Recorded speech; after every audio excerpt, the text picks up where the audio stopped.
আমাদের এখানে এত পরিমাণে বৃষ্টি হইতেছে, দেখেন হাঁস মুরগিগুলো মানে ছাড়তে পারতেছে না। তো যখন অনেক লেট হয়ে যাচ্ছে বা 10টা 11টা বেজে গেল, তখন আমি হাঁস মুরগিগুলো একটু ছেড়ে দিলাম। বৃষ্টির কারণে মানে বের হইতে পারতেছি না। তো আমি কিছুক্ষণ পরে হাঁস মুরগিগুলো ছাড়লাম। দেখেন, হ্যালো এভরিওয়ান, আসসালামু আলাইকুম সবাইকে। সবাই কেমন আছেন? আশা করি সবাই ভালো আছেন। আলহামদুলিল্লাহ, আমরাও অনেক ভালো আছি। তো তোমরা কেমন আছো সবাই কমেন্ট করে জানাবে। তো আমি মানে এত পরিমাণে বৃষ্টি হচ্ছে, আমি বের হতে পারতেছি না। তো অনেকক্ষণ পরে হাঁস মুরগিগুলোকে সকাল সকাল ছাড়া উচিত, কিন্তু আমি এই বৃষ্টির কারণে পারতেছি না। তো দেখেন আমার হাঁস মুরগিগুলো কীরকম হয়ে গেছে।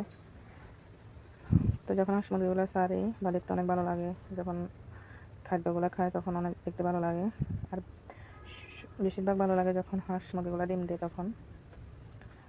তো আসলে আমার কোনো আগ্রহ ছিল না হাঁস মুরগি পালার। তো আমার মা আমাকে হাঁস মুরগিগুলো কিনে দিল। তো আমি এখন পালতেছি। তো হাঁস মুরগিগুলোও নিজের সন্তানের মতো আসলে। তো ওদের যদি কিছু হয় তাহলে অনেক কষ্ট লাগে, বা মারা গেলে মানে কীরকম কষ্ট লাগে বুঝাতে পারবো না। তো আমার মুরগি একটা ওই দিন মারা গেল, বলে অনেক কষ্ট লাগছে। ডিম দিয়ে মুরগি। দেখেন আমি হাঁস মুরগিগুলোকে মানে ঘরের মধ্যে বেঁধে রাখবো এখন। তো বেশি ঠান্ডা লাগলে আবার সমস্যা হয়, ক্ষতি হয়। তো আমার মতো কে কে হাঁস মুরগি পালেন সবাই কমেন্ট করে জানাবেন। আর প্লিজ আমার চ্যানেলটা যারা এখনও সাবস্ক্রাইব করেননি সবাই সাবস্ক্রাইব করে পাশে থাকবেন। আর আমার ভিডিওগুলো কেমন লাগে সবাই জানাতে বলবেন না, আর লাইক দিয়ে যাবেন অবশ্যই।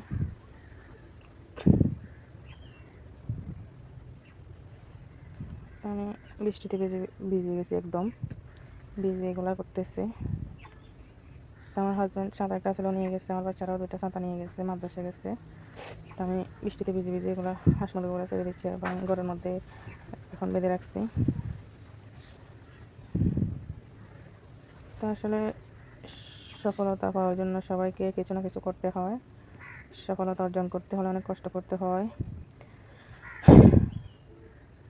তো আমার মতো কারা এরকম ভিডিও বানাতে পছন্দ করেন বা ভিডিও আপলোড দিতে পছন্দ করেন সবাই কমেন্ট করে জানাবেন। তো ঘরের কাজ, রান্নাবান্নার কাজ এগুলো আসলে আমরা সবাই করে থাকি। তো এগুলো যদি আমরা ভিডিও করে আপলোড দিতে পারি ইউটিউবে, হয়তো একদিন না একদিন সফল হব। এটাও অনেক কষ্টকর, এটাও করতে কিন্তু কষ্ট হয়।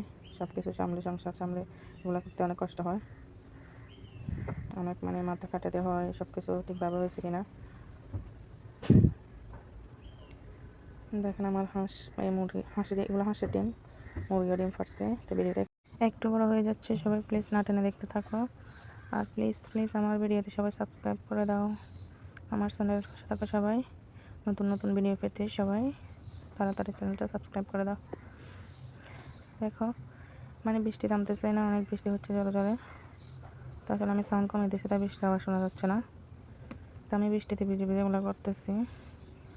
তো আসলে আমি অনেক অসুস্থ, তারপরে কী করবো, এটা করা ছাড়া কোনো উপায় নেই।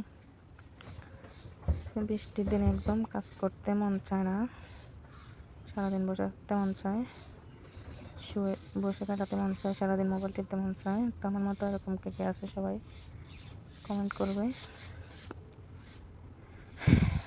আর বৃষ্টির দিনে বেশিরভাগ সময় বের হতে মন চায় না, কারণ অনেক মানে কীরকম একটা লাগে যেন, আর কিছু খাইতে মন চায় না। ভিডিওটা এখানে শেষ করতেছি। ভালো থাকো, সুস্থ থাকো, আল্লাহ হাফেজ।